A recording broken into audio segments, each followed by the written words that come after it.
Hi, today I'll show you how to transfer money from Binance to Revolut. First, open your Revolut app and log in. From the main screen, go to the crypto section. Here, scroll or use the search bar to find the coin you want to receive.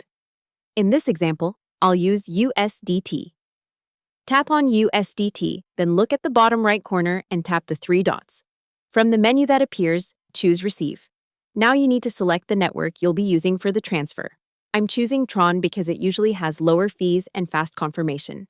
You'll see your USDT deposit address and a QR code. Copy the address. Next, open the Binance app and log in. Go to Assets or Wallets, then select Crypto. Find USDT, tap on it, and then choose Withdraw or Send. We'll be using on-chain withdraw, not internal transfer. Now, go back to Revolut and copy your USDT Tron address, then paste it into the address field in Binance. Select the network. Make sure it matches exactly. In my case, it is Tron.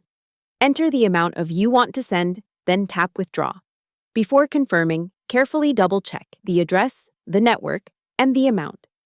If everything is correct, confirm the withdrawal and wait for the crypto to arrive in Revolut. Hope the tutorial was helpful. Subscribe to my channel and see you in the next video.